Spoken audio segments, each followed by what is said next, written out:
जब वो अपना बेस बना रहे थे, वो सिर्फ हैवी इंडस्ट्री का बेस नहीं बना रहे थे, वो तालीम का बेस भी बना रहे थे। हम यहाँ वो बिल्कुल नहीं कर रहे थे। So I think that was the reason why India has forged ahead और हम पीछे रह गए हैं। भारत की विशाल कपड़ा उद्योग कंपनी रेमंड्स, जो बांग्लादेश में अपनी मैन्युफैक्चरिंग यूनिट्स चला रही थी, अब उन सभी यूनिट्स को भारत में शिफ्ट करने का निर्णय ले चुकी है। इस खबर से बांग्लादेश की नई सरकार के लिए संकट की स्थिति बन गई है। हमारी डिपेंडेंसी सिंड्रोम ने हमें ले मरा है।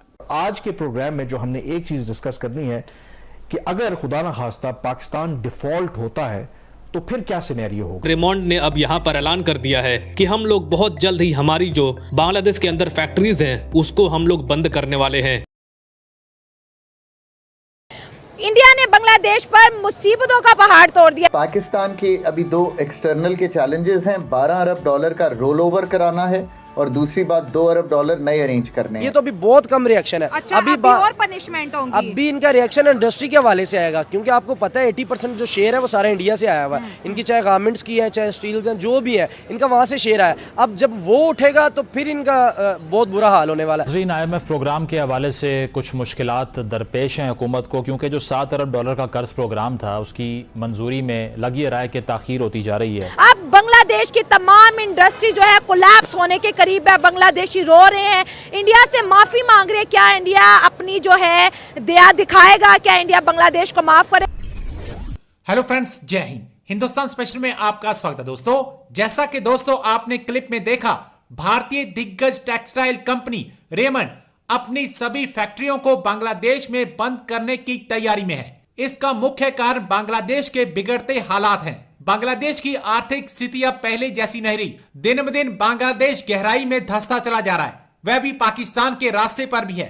रेमंड के चेयरमैन एवं प्रबंध निदेशक गौतम हरि सिंघानिया ने कहा है कि कंपनी को पड़ोसी बांग्लादेश में संकट के बाद वैश्विक कंपनियों से बड़ी संख्या में प्रस्ताव मिले हैं और वह इस अवसर का लाभ उठाने के लिए तैयार हैं। यह पूछे जाने पर कि क्या उन्हें बांग्लादेश से कुछ परिधान कारोबार भारत में स्थानांतरित होने की उम्मीद है, उन्होंने कहा है कि हमें ऐसी उम्मीद है। हम प्रस्ताव देख रहे हैं। जाहिर है कि इसमें थोड़ा समय लगेगा, लेकिन हमें निश्चित रूप से इस पर सकारात्मक संकेत मिल रहे हैं। उन्होंने कहा कि भारत अपनी सीधी आपूर्ति क्षमताओं के साथ बेहतर स्थिति में है, क्योंकि रेमंड जैसी कंपनियां कपड़ा और परिधान व्यवसाय दोनों में मौजूद हैं, जिससे अंतिम आपूर्ति और अंतर्राष्ट्रीय ब्रांड के लिए भी समय की बचत होगी। बंगाली अपने पासपोर्ट लेके इंडियन मिनिस्ट्री के सामने जमीन पे रख दी उन्होंने, यानी कि अपने मुल्क की इज्जत उन्होंने, जो उनकी एक इमेज बना था। मैंने ये पहले कहा था जब इनका ये शुरू हुआ था ना, 1-2 दिन आपके साथ प्रोग्राम हुआ था, मैंने बताया था आपको कि ये बाद में बड़ा पछताएंगे। देखिए, आपने मुल्क में अपने हालात चेंज करके ना दुनिया में एक इमेज बड़ा तगड़ा बना दिया था, लेकिन आपने अपने हमसायों को छेड़ के, किसी भी मुल्क को छेड़ के आपने ये अपना इमेज जो बना था वो खराब हो गया। यानी कि पहले आपका झंडा ऊपर था, अब आपने अपने झंडे को जमीन पे, पासपोर्ट एक झंडा ही है ना हमारा, उसको आपने जमीन पे रख दिया इंडिया के कदमों में। और ये जो मोदी ने करना था, मैंने आपको बताया था रिएक्शन, ये तो अभी बहुत कम रिएक्शन है। अच्छा, अभी और पनिशमेंट होंगी। अभी इनका रिएक्शन इंडस्ट्री के हवाले से आएगा, क्योंकि आपको पता है 80% जो शेयर है वो सारा इंडिया से आया हुआ है। इनकी चाहे गारमेंट्स की है, चाहे स्टील्स हैं, जो भी है इनका वहाँ से शेयर आया। अब जब वो उठेगा तो फिर इनका बहुत बुरा हाल होने वाला है। अभी तो ये आप कह रहे हैं अभी इनमें ऑयल बहरान आना है, पेट्रोल का बहरान आएगा, सेहत के इनके मसले खराब होंगे, क्योंकि इंडिया से तो इलाज कराते हैं, पाकिस्तान आ नहीं सकते। म्यांमार के साथ इनका बॉर्डर लगता है, वो इनकी पहले पाकिस्तान हिंदुस्तान से ज़्यादा खराब है उनके साथ। तो अभी ये इतनी जल्दी लिफ्ट नहीं कराएंगे। मैं पहले बता दिया था, जिस दिन ये पहले दिन वाक़या हुआ था मैंने आगाह कर दिया था, मैंने कहा ये इन्होंने छेड़ के बहुत बड़ी गलती कर दी है। अभी इनका पेट्रोल वो भी हो गया, बंद हो गया। ये पाइपलाइन बंद आने का मकसद ये था कि इनको फ्री एंड कॉस्ट इंडिया से पहुंच जाए। बॉर्डर ऑलरेडी अभी ब्लॉक किए हुए, अभी तक जब से ये मसला हुआ कोई नहीं है। अभी इनका सब्जियों का, अभी दालों का, चीनी का, ये आम सी देसी तरीके से बात बता रहा हूँ जो आवाम को भी समझ आ जाए।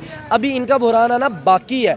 देखिए, किसी भी दुनिया में हो, सबसे पहले फ्यूल पेट्रोलिंग जो चीज़ें होती हैं ना, अगर वो बंद है, पूरा बंद, बिजली भी गई, डीजल के साथ बिजली बन रही है, कोई कोयले से नहीं बना रहे, ये पानी के साथ भी नहीं बना रही है, डीजल के साथ बना रहे हैं। उन्होंने बिल्कुल टू द पॉइंट जो चीज़ इनके शहरक वाली चीज़ है ना, उनको छेड़ा है। इंडियन बहुत ज़्यादा खुश हैं कि बांग्लादेशियों के साथ ऐसे ही होना चाहिए। देखिए, किसी भी मुल्क को आप छेड़ेंगे और जब उस मुल्क का रिएक्शन आएगा तो उसके शहरी खुशी होंगे।